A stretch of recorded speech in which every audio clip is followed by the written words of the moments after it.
Bueno, después volvemos al tema. A las imágenes ya desgarradoras y dramáticas que vienen desde la Franja de Gaza en los últimos días, se le sumaron este fin de semana 2 videos difundidos por Hamás de rehenes secuestrados desde el 7 de octubre en situaciones verdaderamente inhumanas. Miren los videos. קוראים לי רום ברסלבסקי, אני בן 22 מירושלים, ואני אסיר של שרה אל-קודס ג'יהאד אסלאמי. אני כבר שנתיים נמצא פה בעזה. אני סובל פה סבל שלא נראה טוב, כף רגל, אני לא מצליח לעמוד ללכת לשירותים, אני לא מצליח. נגמר לי האוכל והשתייה. אם לפני כן כן היו נותנים לי קצת, טיפה, היום כבר אין כלום. 3 גרעיני פלאפל, זה מה שאכלתי היום. 3 גרעיני פלאפל. אתמול אכלתי, אולי בקושי צלחת אורז. אני לא מצליח לישון. אני לא מצליח לחיות. אתם חייבים לעצור את מה שאתם עושים פה. מה נסגר איתכם? מה הולך איתכם? למה אתם עושים לנו את זה? תכניסו אוכל. אני חי על פחות מליטר מים ביום. אני שרוע על המיטה, על המזרון, 24 שעות ביממה. אני על סף מוות, ואני בטוח שכמו שאני, כל האסירים האחרים, באותו מצב נפשי ובאותו מצב גופני, אני בטוח בזה. בבקשה תעצרו את הגיהנום הזה שאנחנו נמצאים בו. בבקשה תעצרו את הסבל הזה שאנחנו נמצאים בו. רק תיתנו לנו אוכל, אם לא בשביל רצועת עזה, בשביל החטופים. בבקשה, תכניסו לנו אוכל ושתייה. מה שאני עושה עכשיו נהיה רזה יותר וחלש יותר. חובר לעצמי את הקבר שבו אני אולי אשכב. הזמן הולך ואוזל, ורק אתם תוכלו לעצור את זה, כדי שנוכל לשכב במיטה שלי.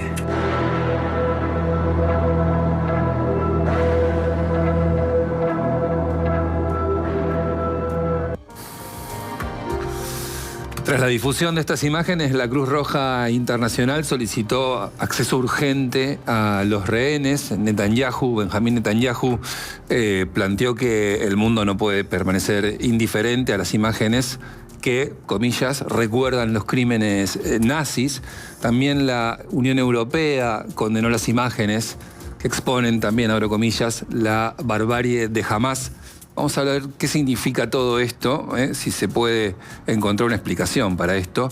Vamos a conversar con Guillermo Laferriere, analista internacional, veterano de Malvinas, máster en geopolítica y profesor universitario. Guillermo, ¿cómo va? Gonzalo y el equipo de Infobae te saludan. Hola, ¿cómo les va? Gracias por llamarme. No, gracias por atendernos. Venimos teniendo contigo una conversación sobre estos temas. ¿Qué significa la aparición de estos videos difundidos por Hamás, Guillermo? A ver, es muy simple. Estoy con un eco. ¿Me escuchan bien ustedes? Sí, te escuchamos. Dale vos. Ok. Miren, a mí, de verdad, no me sorprende lo que Hamás y los otros grupos que están en la Franja de Gaza, la Yihad Islámica, el Estado Islámico, son terroristas. Pero tan terroristas como fueron Montoneros, los sandinistas, los chavistas. Es la misma mecánica como funcionan estos personajes. Entonces no me sorprende eso. Lo que sí me parece es que, y aquí con eso termino, ¿no?, es que nos devuelve esto a la situación inicial. Es decir, todo lo que sucede en Gaza se terminaría en un minuto si se liberan los rehenes que tienen los terroristas, ¿me comprenden? Pero ¿qué impacto político tiene hacia adentro de Israel esto? Mira, acá eso, la política interna de Israel es tan complicada como lo que ustedes estaban antes tratando de discernir cómo el peronismo va a votar en la provincia de Buenos Aires. Es complicada, pero yo te digo acá, hay 2 errores que me parece que tienen que ver con la política de Israel y que ha demorado terminar la campaña en Gaza, que se los puedo decir si me permiten. A ver. Sí. Los 2 son, primero, y creo que no sé si se los dije a ustedes en algún reportaje o a otros, es haber colocado a la par el destruir a los terroristas y liberar a los rehenes.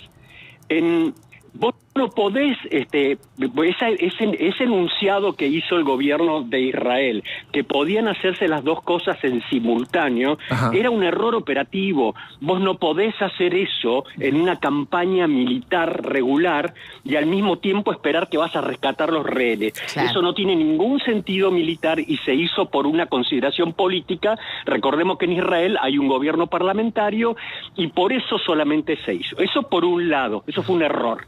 Y el segundo error es que durante el gobierno de Biden, cuando Israel estaba a un paso de cerrar, de aproximarse a la frontera de Gaza con Egipto, frontera que Egipto tiene cerrada a cal y canto porque no quiere saber nada con los gazatíes, Biden influyó decisivamente para que esa operación se postergara durante meses.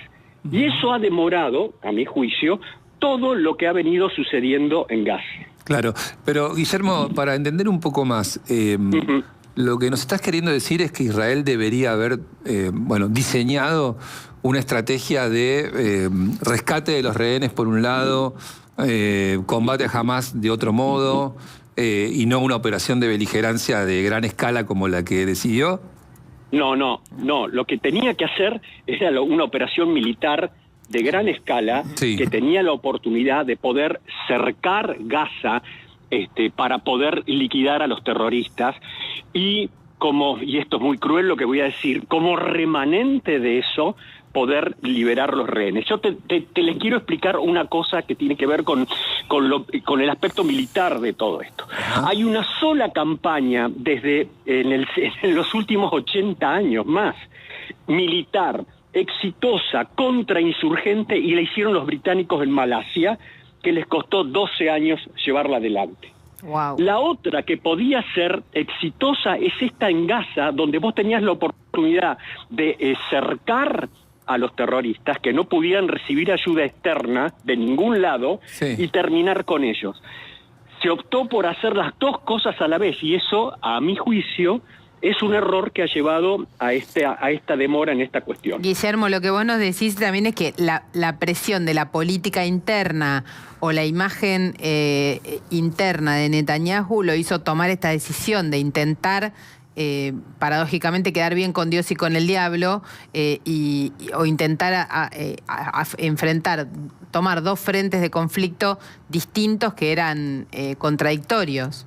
Y sí, mira, fuentes a las que accedí en Israel me contaban eso, que desde el punto de vista, los militares le asesoraron al gobierno que esa situación de llevar a la par las dos cosas no era viable, ¿me comprendés? Y de hecho, si ustedes se fijan... Porque necesitas negociar al mismo tiempo que estás atacando. Claro, sos Cecilia, ¿no? Sí. Sí, si vos te fijás hacia atrás, ¿cuántos rehenes se pudieron liberar por una operación militar? Fue un puñado, si recuerdan, inclusive había un grupo de argentinos, pero muy poquitos en el contexto general, ¿me comprenden? Claro. Pero no era compatible, y eso tiene que ver con un montón de temas técnicos que no viene al caso, pero no es compatible hacer las dos cosas. Ahora, voy con lo que ustedes dicen, hay necesidades políticas, y la guerra siempre es un tema político, ¿me comprenden? Y se hace lo que se puede en esa cuestión, ¿no? Guillermo, ¿qué tal? Ramón Indart. Ese último dato que vos decís, dato político. ¿Y políticamente tiene margen Israel para seguir con esta idea? Digo, como mirá, en el cortísimo plazo, por lo menos. Pero voy a lo siguiente. Vos fijate, pongamos esto un poco en contexto. La situación de Gaza. Fíjate todo lo que logró Israel desde ese 7 de octubre en adelante. Liquidó a Hezbollah en el sur del Líbano. Liquidó la credibilidad y humilló a Irán hace pocas semanas atrás. Lo que quedó remanente es este tema en Gaza. Yemen es otro cuento y es una cuestión de menor importancia. Israel, la única, fíjense, también, la cantidad de países árabes que están diciendo a Hamás que entregue los rehenes de una vez y que abandone Gaza. Entonces, ¿cuánto tiempo se puede extender esto en esta operación ahí? Yo creo que mucho antes de lo pensado va a haber algún tipo de párate a eso con algún tipo de influencia, porque la única solución para esto pararlo es que los terroristas salgan de Gaza.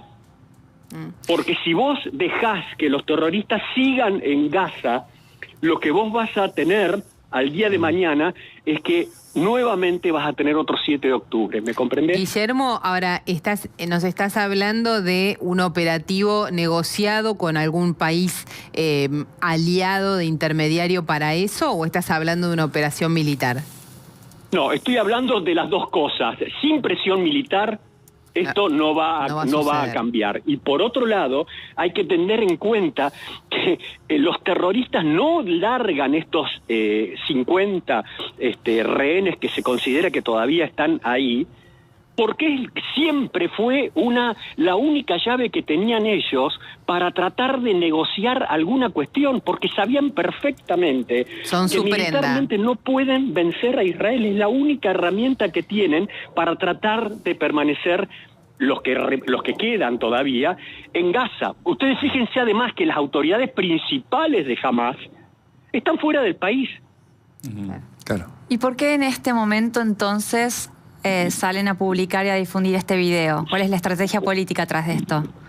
No creo que haya una estrategia política. Yo creo, ¿vieron el cuento ese de no sé si es una rana que está cruzando y hay un escorpión arriba del lomo cruzando un charco y la rana cruza y el escorpión lo mismo lo pica y lo mata? Está en su naturaleza. Ahora, está en su naturaleza. Los terroristas obran de esa manera. Acuérdense cuando ISIS hace unos años atrás colocaba en fila personas y las degollaban. Sí. Ahora, ¿Ustedes creen que eso tiene algún tipo de influencia positiva para ellos? No entre la gente racional, entre los irracionales que siguen a los terroristas. Esto es bárbaro. Ahora, Guillermo, hay elementos que no se pueden soslayar. Uno es, por ejemplo, que está creciendo la presión internacional sobre Israel por esta decisión de insistir de este modo con esta estrategia. Hay referentes de la cultura de Israel dando entrevistas por el mundo, ciudades que se movilizan, las redes sociales, por supuesto, expanden esta idea, la idea del genocidio, que es una idea discutible, 100% discutible, pero es un elemento que juega, ¿no es cierto?, como un factor de presión. Y por otro lado, Netanyahu está inclaudicable en su decisión de no negociar nada. No falta ahí, yo estoy con la idea de Shimon Peres permanente en la cabeza, ¿no falta ahí un pacifista que diga tenemos que negociar con lo que hay? A ver, yo creo que esa es la mirada de algunos sectores, de algunos políticos en Europa, en esto de decir paren esto de una vez, tiene que ver con el terror que tienen en Europa a los miles y miles de islamistas que tienen dando vuelta ahí y que no saben cómo van a controlar. Eso por un lado. En segundo lugar, el tema del genocidio, para mí es una tremenda pavada que no tiene ningún tipo de fundamento, pero entiendo que eso está dando vuelta. Que se está expandiendo, sí. Exactamente. Ahora, es muy fácil, ¿no es cierto?, para muchos decir, bueno, la solución es que negocien sobre qué plazo, sobre qué perspectiva, de ceder y que los terroristas sigan ahí. Que negocien con la otra, que a mí me parece que es una verdadera farsa, decir, bueno, la solución de reconocer dos estados. Acá es cerrar el punto central de la diferencia que hay en este tema y que genera el conflicto. El conflicto no se genera porque no hay un reconocimiento de dos estados. El conflicto es de carácter cultural religioso que se utiliza por parte de los yihadistas para querer destruir Israel. Voy a este ejemplo. Si nosotros tuviéramos un territorio vecino a nosotros, que tiene como centro de gravedad de su política la desaparición del Estado argentino. Supongo, bueno, nosotros, si estuviéramos gobernados, se imaginan, por Alberto, haríamos, qué sé yo, una mesa pluricultural, ¿no es cierto?, con perspectiva de género para dialogar. Los países que son serios y tienen una amenaza vital a su existencia, utilizan el recurso militar. Guillermo, no se ve la salida, no veo por dónde sería el camino.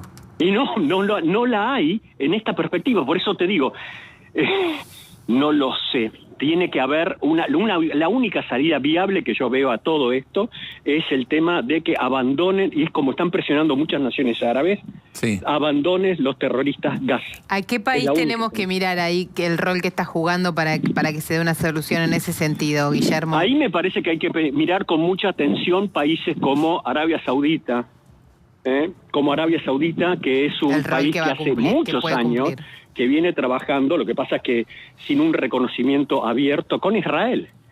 La realidad de todo esto es que los terroristas que identificamos como Hamas en una generalización, o la Yihad Islámica o el Estado Islámico, no son amigables para ninguna de las naciones árabes. Claro.